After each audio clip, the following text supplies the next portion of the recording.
Rafiki mpendwa na mtazamaji, karibu sana katika chaneli hii. Mungu akubariki kwa kuendelea kufuatilia masomo yote ambayo tunaendelea kuyapeperusha hapa. Ubarikiwe na Bwana. Kabla ya somo tena la leo, tutanyenyekea kwa maombi. Asante Mwenyezi Mungu kwa neema ya pekee ambayo unaendelea kutupa. Bariki yule rafiki mtazamaji, ushimamie kwa kuendelea kufuatilia masomo yote kwa jina la Yesu Kristo, amen. Tunakuja leo na somo la pekee linalokuwa na kichwa kinachosema msingi wa familia imara na baraka za Mungu. Amri ya 5. Amri ya 5 inaelezea mwanadamu na mwingine mwanadamu mwenzake. Amri hizi 4 zinaelekea kwa Mungu. Amri ya kwanza, ya pili, ya tatu, ya 4 vinaelezea wewe mwanadamu, wewe kiumbe, namna utakavyofanya ibada yako kwa Mungu muumbaji. Yaani ni amri inayoelekea mwanadamu na Mungu wake. Amri ya 5 mpaka 10 vinaelezea kuhusu wewe pamoja na mwenzako. Ndio maana amri ya 5 kulingana na kitabu cha Kutoka 20 aya yake ya 12 inasema, rafiki mpendwa, waheshimu baba yako na mama yako ili siku zako zipate kuwa nyingi katika dunia. Heshima kwa mzazi, heshima kwa mzazi. Sasa swali ya msingi ni hili: mzazi ni nani? Mzazi ni mtu ambaye Mungu amemtumia kukuleta dunia, amemtumia kukulea. Ni mtu ambaye Mungu amemuweka kwa ajili ya kukuleta duniani. Ni mtu ambaye Mungu amemleta kwa ajili ya kukulea. Ni mtu ambaye amekuweko kwa ajili ya kukufundisha na kwa kukuelekeza katika maisha yako. Huyo ndiye mzazi aliyekuzaa, anayekulea, anayekuadibisha, anayekuelekeza katika njia ya usawa. Huyo ndiye mzazi. Mzazi ni nani? Aliyekuzaa. Mzazi ni nani? Anayekufundisha. Mzazi ni nani? Anayekulea. Mzazi ni nani? Anayekuelekeza. Mtu anapokupa shauri katika maisha yako, yule ni mzazi wako. Swali ni hili sasa: ikiwa mzazi ni Mungu ndiye anayemleta, inabidi uelewe kwamba mzazi ni zawadi ya kwanza ya Mungu kwa mtoto. Daudi alisema katika Zaburi 139 aya yake ya 13, anasema kwamba ulinisitiri tumboni mwa mama yangu. Yaani zawadi ya kwanza ya mtoto ni mzazi.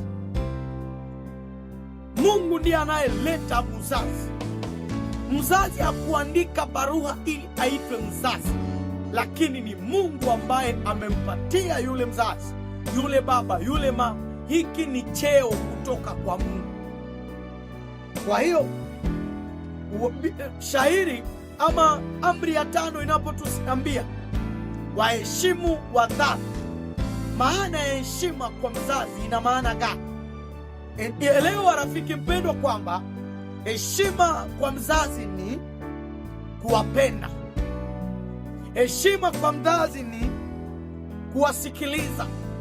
Heshima kwa mzazi ni kutii maelekezo mema wanayoyatoa. Heshima kwa mzazi ni kuzungumza pamoja nao kwa adabu. Heshima kwa mzazi ni kutokuwadhalilisha katika maisha. Heshima kwa mzazi ni kuwasaidia wanapokuwa katika uhitaji. Na elewa rafiki mpendwa kwamba Yesu mwenyewe naye aliheshimu wazazi wake. Pima kuona Luka sura yake ya 2 aya yake ya 51. Utakuta kwamba kuna maneno yanayosema kwamba akashuka pamoja nao akaenda Nazareti, naye alikuwa akiwatii. Yesu mwenyewe aliwaheshimu wazazi wake. Wewe ni nani kutokuheshimu wazazi wako? Ikiwa Yesu aliwaheshimu wazazi, hauna sababu yoyote ya kutokuheshimu wazazi wako. Kuheshimu wazazi ni kuheshimu Mungu. Inabidi rafiki mpendwa uelewe hiyo. Kama Yesu alivyoheshimu wazazi, na wewe mtoto mpendwa, waheshimu wazazi wako, ni kumheshimu Mungu. Pima kuona ni kiasi gani cha heshima ambayo umetolea wazazi wako. Kuna yule mtoto anasema haiko njoo mwenyewe, haiko yeye haku. Hivi sababu vyote ikiwa umezaliwa, yaani hiyo jambo la pekee la kukuzaa, hili linatosha kwa ajili ya kumpatia heshima. Haijalishi shule, haijalishi pesa, haijalishi mavazi. Wewe kile unachoomba wewe kama mtoto, heshimu wazazi. Kutokuheshimu wazazi kunaleta laana. Ndio maana amri hii ya 5 ni amri ya kwanza ambayo mna ahadi. Utakapoheshimu wazazi wako utaishi maisha marefu. Hivi namna amri inavyotuelekeza. Yaani kumbe siri ya kupata laana ni kutokuheshimu wazazi. Ukienda oa yule msichana ambaye ameishi katika mazingira ya kutokutii baba yake na mama yake, utakuwa umejiletea laana katika nyumba yako. Ndio maana kaka mpendwa, dada mpendwa, jiulize, yule rafiki yako, wewe unaheshima kwa wazazi wako kweli? Kuheshimu wazazi haijalishi miaka gani. Waheshimu wazazi mpaka mwisho wa maisha yako duniani. Ndio maana uwe na miaka 20, uwe na miaka sijui 80, uwe na miaka sijui ngapi, miaka yote wewe, amri na baki hapo. Watii, waheshimu wazazi wako. Heshima kwa baba, kwa mama. Mpaka miaka yako yote ya kuishi, wewe umetakiwa kuheshimu. Namna gani utawaheshimu wazazi? Namna gani heshima kwa wazazi itaonekana? Wazazi, heshima itaonekana wakati unaposikia shauri wanayoitoa, wakati ambapo unawahudumia, wakati ambapo unawaombea, wakati ambapo unawapenda, wakati ambapo unachukua simu yako unawaita na kuwapongeza. Hiyo ni heshima inaonekana rasmi kweli.